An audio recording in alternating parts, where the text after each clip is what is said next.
Hepiniz hoş geldiniz arkadaşlar. Ben Batuhan. Bugün sizlerle Hikaru Nakamura ile Zoltan Hajnal arasında 2001 yılında oynanan bir oyunu paylaşmak istiyorum. Analizimize geçmeden önce videolardan memnunsanız like atmayı, Nakamura hakkında olabilir, Hajnal hakkında olabilir yorumlarınız varsa yorumlar kısmında bekliyorum. Ve de içeriklerden memnunsanız da abone olup bildirimleri açabilirsiniz diyerek isterseniz analizimize başlayalım. Nakamura beyazlarda, Hajnal ise siyahlarda. Nakamura E4'le başladı. Hatta kulaklığa bile gerek yok. Kulaklık boşuna şey yapıyor.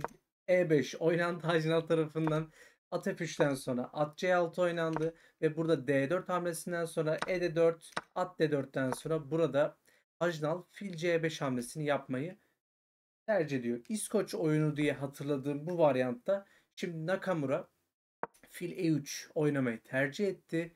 Vezir F6'dan sonra burada Nakamura aslında zannediyorum biraz gençliğinin de verdiği bir artık nasıl diyelim toylukla mı diyelim bilemiyorum. Burada at C6 hamlesini yapıyor. Aslında burada oynaması gereken doğal olan hamle yani açılışın burada gerektirdiği hamle C3 hamlesi. Çünkü C3 hamlesinden sonra burada at G E7 oynandığında bir C4'ten sonra beyazlar burada hafif üstün konumda kalıyorlar sevgili arkadaşlar.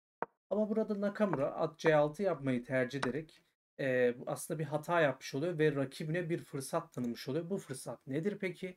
Burada fil E3 almasına rakibine yani fırsat tanımış oluyor resmen.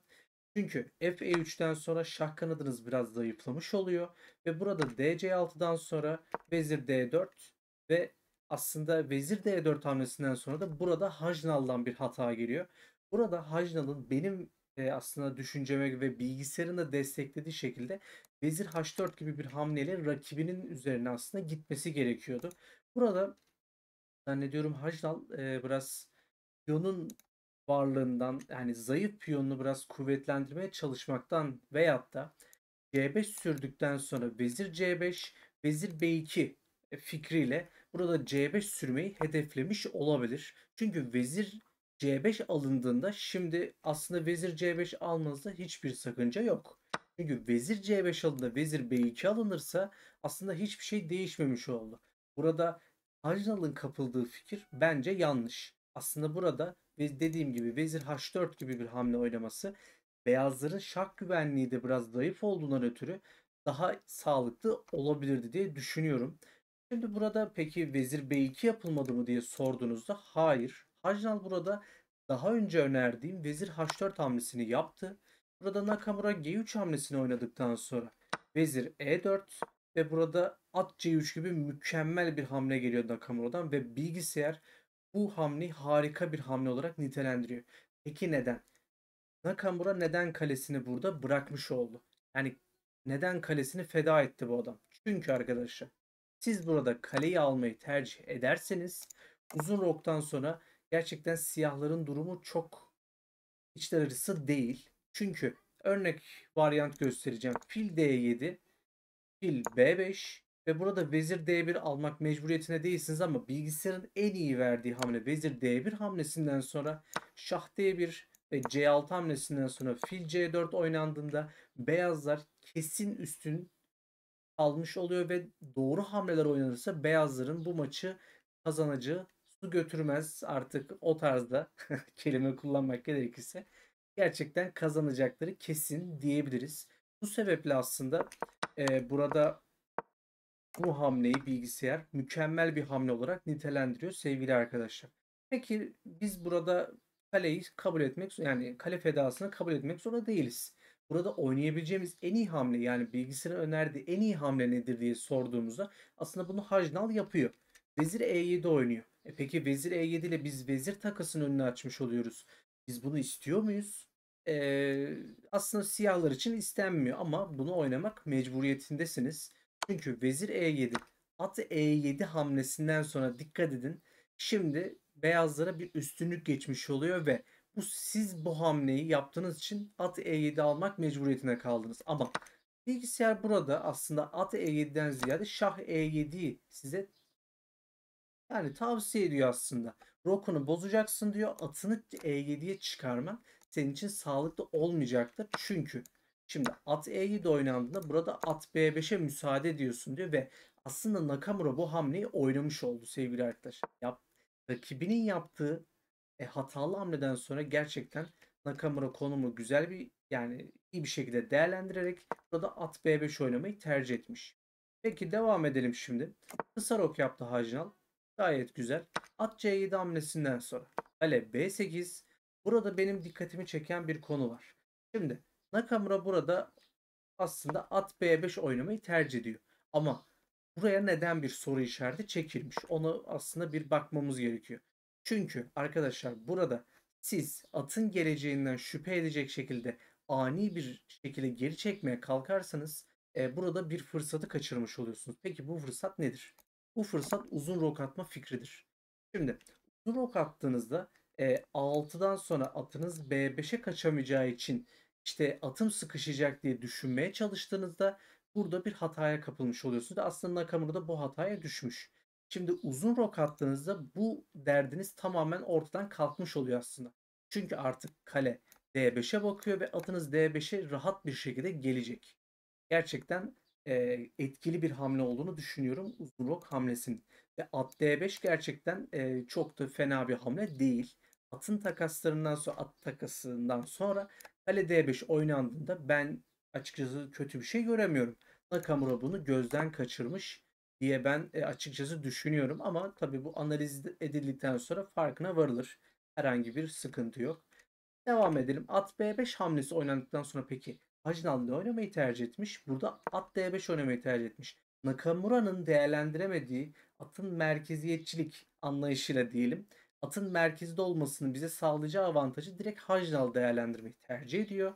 Burada Nakamura aslında bahsettiğimiz uzun rok fikrini yapmayı tercih etmiyor. Burada çünkü piyonunuz artık boşta kaldı. Siz burada ne yapacaksınız? E2, F2 ya da D2'ye gideceksiniz şahınızı. Burada D2'ye gitmek daha sağlıklı. Kale D8, fil D3, A6 ve burada at D4 hamlelerinden sonra fil H3 oynuyor Hajnal. Kale H E1, kale B C8'den sonra burada şimdi C3 hamlesi geliyor Nakamura tarafından. Şimdi benim aslında gözlemlemek istediğim bir nokta var. Burada siyahlar ne yapabilir? Yani düşündüğünüzde beyazların şah güvenliği biraz daha zayıf. Siyahların şah güvenliğinde herhangi bir sıkıntı yok. Aslında burada biraz atak geliştirmeye yönelik hamleler yapmamız sağlıklı olabilir. Peki bu hamleler ne olabilir?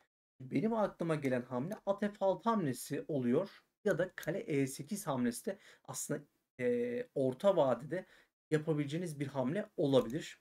Şimdi burada buna paralel olarak ama yanlış olarak diyelim. Paralel ama yanlış bir hamle geliyor Hacı.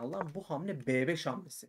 B5 hamlesiyle siz burada aslında bu kanadı yani piyon kanadını dağıtmak istiyorsunuz. Amacınız bu ama bilgisayar bunu gerçekten hiç beğenmiyor. Çünkü arkadaşlar burada A4 gibi muhteşem bir hamle var.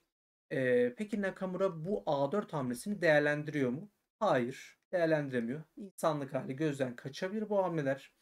Burada E4 yapmayı tercih ediyor ve üstüne Hajnal burada at B6 gibi bir fırsatı değerlendirebilecekken burada at F6 oynamayı tercih etmiş.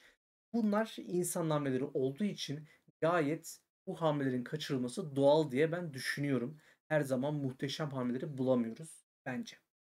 Şimdi burada at F6'dan sonra Nakamura aslında bahsettiğim A4 hamlesini yapıyor sevgili arkadaşlar. Çünkü A4 çok kritik bir hamle. Buradaki piyon yapısının artık tutunamayacak bir şey hale getirilmesi için bu A4'ü yapmanız şart oldu. A4'ten sonra fil D7 oynandı. E5, at D5'ten sonra AB5, AB5'ten sonra burada bence artık kalenin devreye girme zamanı geldi. Şimdi kale A6 hamlesinden sonra burada B4 oynandığında bence bu B4'ün en iyi hamle yani olması bence önemli değil artık. Çünkü burada siyahların taşları biraz sıkışık. Yani etki alanları böyle dar olduğu için ben siyahlar açısından biraz taşların aktifleştirmesi gerektiğini düşünüyorum. Hani C dikeyindeki kaleniz dahi burada çok bir işlev görmüyor bence. Belki de B4'ü bu sebeple yapma gereksinimi duymuş olabilir Ajnal. Peki B4'ten sonra devam edelim. kale D6, BC3, BC3'ten sonra at C7, kale B1, fil G4'ten sonra burada kale B7 hamlesi geldi. At E6, at C6'dan sonra kale C6, kale C6'dan sonra burada fil F3 hamlesi geldi Hajnal tarafından. Şimdi benim burada değerlendirmek istediğim bir durum var. Şimdi bu konumlar aslında hassas diyebileceğimiz konumlar. Siz burada fil F3 hamlesinden sonra ufaktan da olsa bir şiş yemiş oldunuz. Sizin burada değerlendirebileceğiniz, aslında yapabileceğiniz en iyi hamle ne olabilir? Ya bunu hesaplamak için bence vakit harcamak gerekiyor ama burada bence kale E6 gibi bir hamle. Ya bu gerçekten çok zor bir hamle bu arada. Bunu bulması bence zor. Hani Nakamura belki de şu anki haliyle bulabilirdi bu hamleyi ama o zamanı düşündüğümüzde kendisi yaklaşık 16 yaşında olması lazım 2001 yılında. 16 yaşında gerçekten bu hamleyi görebilmesi zor diye düşünüyorum. Ve kale E6 peki bize ne sağlıyor diye düşündüğünüzde siz burada fil B7 alırsanız arkadaşlar kale D6, kale E8 hamlesinden sonra burada fil B5 ya da fil C4 aslında bilgisayarın kararsız kaldı ama fil C4 hamlesini önerdiği yere bakalım. Fil C4'ten sonra fil G2 ve kale D7 hamlesinden sonra kale F8. Burası artık zayıflıyor ve kaleyi aslında savunmaya bir tık bağlamış oluyorsun. Burada nasıl devam edilecek gerçekten benim hiçbir fikrim yok. Hani o yüzden burayı es geçeceğim. Nakamura'nın asıl yaptığı hamleye geleceğim arkadaşlar. Burada kale BB6 hamlesini yapmayı tercih etmiş Nakamura. Aslında bu hamle e, önceki gösterdiğim hamleden sonra en iyi hamle olarak nitelendiriliyor. Ama maalesef ki hatalı bir hamlede aslında çıkarmış oldu karşımıza bu durum. Peki fil C6 oynandıktan sonra kale C6'yı inceleyelim. Kale C6'dan sonra şah F8 oynandı. Peki şimdi biz burada nasıl oynamalıyız? Burada benim öncelik vermem gereken husus şahın aktifliği. Şahı merkezi getirerek bence burada biz bir üstünlük sağlamaya yani şahımızı merkeze yerleştirmeye özen göstermeliyiz. Nakamura da zannediyorum böyle düşünüyor ve şah E3 oynayarak aslında bunun ilk adımını atmış oluyor. Kale D5 hamlesinden sonra şah E4, kale A5 ve fil C4 hamlesinden sonra bence bu çok kritik bir hamle. Fil C4 hamlesinden sonra burada at C5, şah D5'ten sonra at B7 ve şah D4 hamlesinden sonra at D8, kale C7, kale A1, şah C5'ten sonra dikkat ediniz şahımız ufaktan ufaktan karşıya doğru gidiyor ve burada bizler için gerçekten avantajlı bir durum oluşturacak bu. Biraz spoiler vermek gibi olmasın. Bu şahı buraya getirmemiz bizim için çok avantajlı olacak.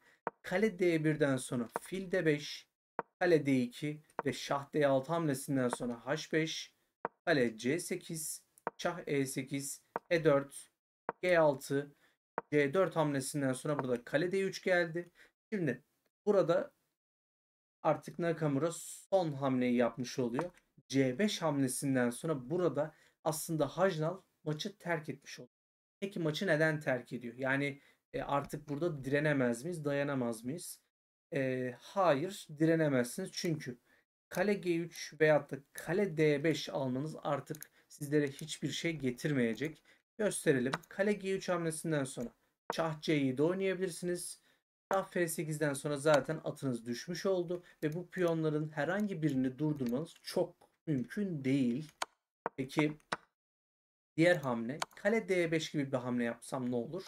Şah D5'ten sonra burada şah E7 ve kale D8 gibi bir hamleden sonra şah D8 ve şah D6 hamlesinden sonra burada da artık bu piyonun vezire çıkması artık içten bile değil. Hani bunu artık engelleyemiyorsunuz sevgili arkadaşlar. Nakamura bence çok güzel bir maç çıkarmış. Bazı ufak tefek hataları olsa da bunlar olabilecek şeyler ve burada Nakamura'nın 16 yaşında olduğuna dikkat etmenizi özellikle rica ediyorum sevgili arkadaşlar. Diyerek analizimizi sonlandıralım. Umarım öğretici ve keyifli bir analiz yapabilmişimdir. Elimden geldiğince böyle büyük ustaların maçlarını sunmaya çalışıyorum. Umarım sizler için de öğretici oluyordur diyerek videomuzu sonlandıralım sevgili arkadaşlar. Umarım videoyu beğenmişsinizdir. Videoyu beğenseniz like tuşuna basabilirsiniz. Nakamura hakkında olabilir, Hajnal hakkında olabilir. Yorumlarınız varsa yorumlar kısmında bekliyorum. Ve de içeriklerden memnunsanız da abone olup bildirimleri açabilirsiniz diyerek isterseniz videomuzu kapatalım. Kendinize iyi bakın. Satrançta kalın.